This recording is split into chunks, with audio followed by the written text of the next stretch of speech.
Kota Padang, ibu kota Provinsi Sumatera Barat ini sudah menjadi saksi bisu perjalanan pergerakan kemerdekaan bangsa Indonesia dan dalam upaya mempertahankannya. Salah satu cara untuk mengenang peristiwa bersejarah yakni dengan cara pendirian sebuah monumen atau tugu yang menjadi simbol representatif suatu kisah perjuangan yang ada pada daerah tersebut. Pada kesempatan ini, kami akan menjelaskan beberapa tugu bersejarah yang ada di Kota Padang beserta kisah dan filosofis di balik pendiriannya.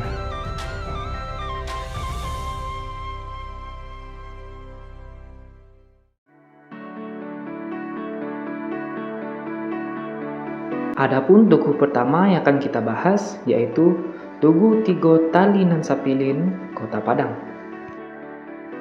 Tugu Tali Tigo Nan Sapilin. Tugu ini terletak di Jalan Dr. Sutomo, Kota Padang, di mana tugu ini sendiri memiliki banyak nama oleh masyarakat Padang, baik itu Tugu Api, Tugu Lidah Api, maupun Tugu Simpang Haru. Karena jalan ini sendiri dinamai oleh masyarakat Padang, yaitu Jalan Simpang Haru. Tugu ini mulai dibangun pada tahun 1991 dan baru selesai pembangunannya pada tahun 1992. Ada alasan kenapa tugu ini didirikan di lokasinya sekarang. Di lokasi inilah tempat menjadi titik awal perjuangan masyarakat Kota Padang dari anak-anak sekolah, masyarakat awam, alim ulama, kelompok harimau Kuranji, serta tentara Republik Indonesia menahan laju serangan gempuran pasukan Belanda yang ingin kembali menguasai negara Kesatuan Republik Indonesia pasca kemerdekaan. Tugu ini menjadi saksi bisu perjuangan masyarakat Padang untuk menahan laju tentara Belanda yang ingin kembali menguasai Kota Padang dan tanah air Indonesia. Fondasi fisik bangunan tugu ini sendiri berbentuk segitiga, di mana di setiap ketiga sisi tersebut mempunyai relief-relief yang menceritakan 3 tahap perjuangan kemerdekaan bangsa Indonesia. Mulai dari masa penjajahan Belanda, berlanjut pada masa pendudukan Jepang, hingga momentum proklamasi Negara Kesatuan Republik Indonesia. Yang mencolok sekaligus menjadi hal keunikan dari tugu ini yaitu pada bagian setengah atas tugu ini berbentuk seperti pusaran lingkaran api yang juga dikelilingi oleh simbol-simbol api di sekeliling 3 pusaran lidah api ini. Lidah api yang berjumlah 3 tersebut memiliki makna filosofis yang sangat mendalam bagi masyarakat komunitas Minangkabau terutama. Tigo Tungku Sajarangan, Tali Tigo Nan Sapilin, di mana dalam masyarakat Minangkabau, ketiga unsur ini merupakan unsur yang sangat vital dalam menjaga harmonisasi masyarakat Minangkabau, yakni Niniak Mama, Alim Ulama, dan Cadik Pandai.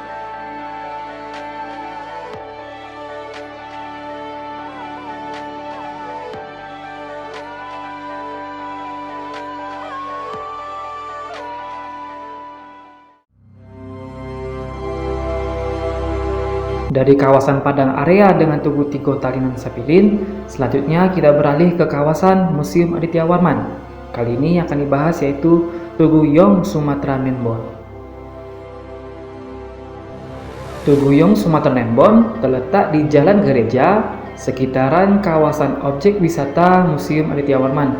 Tugu ini juga terletak di samping Monumen Gempa. Tugu ini didirikan pada tanggal 6 Juli 1919. Batu pertama pembangunan tugu ini diletakkan oleh Miss Mevrouw M.J.J. Ahrens Overgouw yang merupakan istri dari Mr. Ahren, seorang asisten residen dan sekaligus wali kota Padang saat itu. Adapun semen yang digunakan untuk membangun tugu ini berasal dari perusahaan NV Nederlandse Indische Portland atau NIPCM.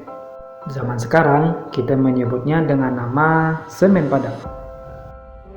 Lokasi pendirian tugu ini merupakan lokasi tempat berkumpulnya para pemuda Sumatera yang tergabung dalam organisasi Yong Sumatra Nenbon. Perkumpulan Yong Sumatra Nenbon ini didirikan untuk mempererat hubungan silaturahmi antar pelajar yang berasal dari Pulau Sumatera. Mereka akan saling belajar untuk menjadi pemimpin bangsa, cendekiawan, serta bersama-sama mengembangkan kebudayaan Pulau Sumatera. Pada awal pendiriannya, Yong Sumatra Nenbon mendapatkan respon-respon negatif dari berbagai pihak, seperti dari pihak senior yang berasal dari redaktur surat kabar Cahaya Sumatera, Sain Ali. Beliau mengatakan bahwasannya pemuda-pemuda yang tergabung dalam Yong Sumatra Nenbon belum memiliki kematangan secara politik dan menyelesaikan persoalan-persoalan umum lainnya. Sedangkan dari kaum tua masyarakat Minangkabau, mereka mengatakan bahwa perkumpulan Yong Sumatra Nenbon ini terlampau kebarat-baratan, terlampau modern, dan ditakutkan akan mengancam eksistensi nilai-nilai adat Minangkabau pada masa itu. Para pemuda yang tergabung dalam Yong Sumatra Nenbon melakukan gerakan mereka lewat jalur jurnalistik, yakni lewat surat kabar Yong Sumatra. Surat kabar ini membahas isu-isu seperti konflik daerah, konflik antara kaum tua dan muda di Minangkabau, serta persoalan dengan pemerintah kolonial Hindia Belanda di Sumatera maupun kawasan lainnya. Pulau Sumatera dikenal sebagai wilayah yang menghasilkan putra-putri bangsa yang sangat berjasa pada pergerakan nasional dan kemerdekaan bangsa Indonesia.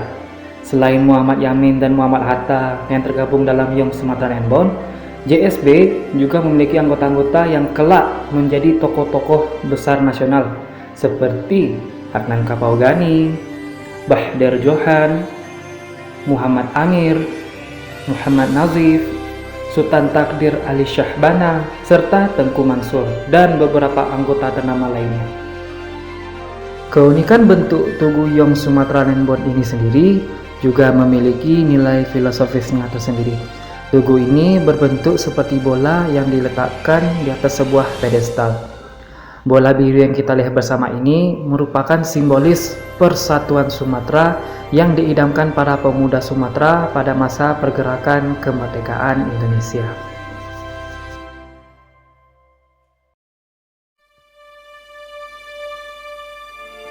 Dari Tugu Yong Sumatra Nenbon, selanjutnya kita beralih pada pembahasan Tugu Simpang Tinju yang menceritakan sebuah memori perjuangan dan pengorbanan wali kota Padang yang kedua, yaitu Bagindo Aziz Can. Tugu Simpang Tinju terletak di Simpang 3 Nanggalo, Kota Padang.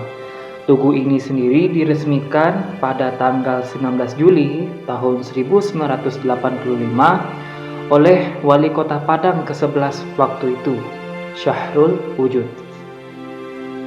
Sebelum bernama Simpang Tinju, simpang ini dahulu bernama Simpang Kandis, yaitu sebuah simpang yang menjadi saksi bisu sejarah kelam gugurnya wali kota Padang bernama Bagindo Aziz Can dalam mempertahankan kemerdekaan Indonesia dan kota Padang dari serangan Belanda. Pada masa awal jabatannya, Bagindo Aziz Can mewakili Republik Indonesia serta Gubernur Muda Dr. Muhammad Jamil, Kepala Polisi Sumatera Barat Azhari, akan bernegosiasi dengan pihak sekutu yang diwakili oleh Brigadir Jenderal Johnson, Mayor Fisher, dan Kapten Gilman. Mereka membahas persoalan keamanan dan perlindungan warga kota Padang terkait kehadiran tentara sekutu saat agresi militer Belanda. Di belakang layar, Belanda mencoba membujuk Bagindo Aziz Can untuk mempermulus jalan mereka dalam memasuki kota Padang. Namun, Bagindo Aziz Can tidak tergoda dengan iming-iming politik yang diberikan oleh Belanda, bahwa ia tidak akan pernah melepaskan kota Padang terhadap penjajah. Akibatnya, Bagindo Aziz Can ditandai oleh pasukan Belanda sebagai orang yang harus segera dihabisi. Setelah kedatangannya pada tanggal 10 Oktober 1945, Belanda beserta sekutu mencari cara bagaimana cara menyingkirkan Bagindo Aziz Can supaya penguasaan mereka terhadap Padang bisa berjalan dengan mulus. Sehingga pada suatu sore, 19 Juli 1947, Bagindo Aziz Can beserta keluarga meninggalkan Padang menuju kota Padang Panjang. Di daerah kawasan Purus, rombongannya dicegat oleh Letnan Kolonel Van Erbs yang memberitahukan bahwa telah terjadi insiden di Simpang Nanggalo. Setelah sampai di lokasi kejadian, baru turun dari mobil jeepnya, tiba-tiba sebuah peluru ditembakkan langsung ke arah kepala Bagindo Aziz Can. Bagindo Aziz Can yang dalam kondisi kritis penuh darah tidak dapat diselamatkan dalam perjalanannya menuju ke rumah sakit Padang. Kepalan tinju ini menjadi sebuah simbolis semangat gigih, keteguhan hati, dan kebulatan tekad seorang pemuda yang bernama Bagindo Aziz Can dalam mempertahankan kemerdekaan Negara Kesatuan Republik Indonesia.